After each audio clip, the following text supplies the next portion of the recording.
সিন্দুকছড়ি জোনের উদ্যোগে ডিসেম্বর মাসে মাসিক মতবিনিময় সভা অনুষ্ঠিত হয়েছে। সোমবার ২২ ডিসেম্বর সকাল 11:30 থেকে দুপুর 1টা পর্যন্ত 20 ফিল্ড রেজিমেন্ট আর্টিলারি সিন্দুকছড়ি জোনে এ সভা অনুষ্ঠিত হয়। সভায় সভাপতিত্ব করেন Sindukchhari zone commander lieutenant colonel Ismail Shams Azizi, PSCG. মতবিনিময় সভায় উপস্থিত ছিলেন গুইমারা উপজেলার নির্বাহী কর্মকর্তা মিসকাতুল তামান্না, মানিকছড়ি উপজেলার নির্বাহী কর্মকর্তা তাহমিনা আফরোজ ভূঁইয়া, গচ্ছাবিল আনসার ব্যাটালিয়নের উপ অধিনায়ক মেহেদী হাসান, গুইমারা থানার ওসি মোহাম্মদ সরোয়ার্দী, মানিকছড়ি থানার ওসি মোহাম্মদ মাসুদ পারভেজ, রামগড় থানার ওসি মোহাম্মদ নাজির আলম সহ প্রশাসন ও আইন শৃঙ্খলা বাহিনীর কর্মকর্তারা।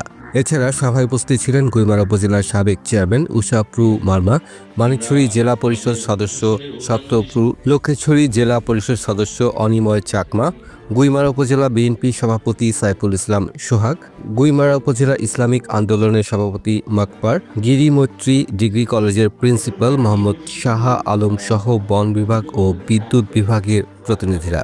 সভায় গুইমারা ও মানিকছড়ি উপজেলার বিভিন্ন ইউনিয়ন পরিষদের চেয়ারম্যান ও সদস্য, সরকারি বেসরকারি দপ্তরের কর্মকর্তা, হেডম্যান, কারবারি, সাংবাদিক, বাজার কমিটির প্রতিনিধি সহ স্থানীয় গণ্যমান্য ব্যক্তিরা অংশ নেন।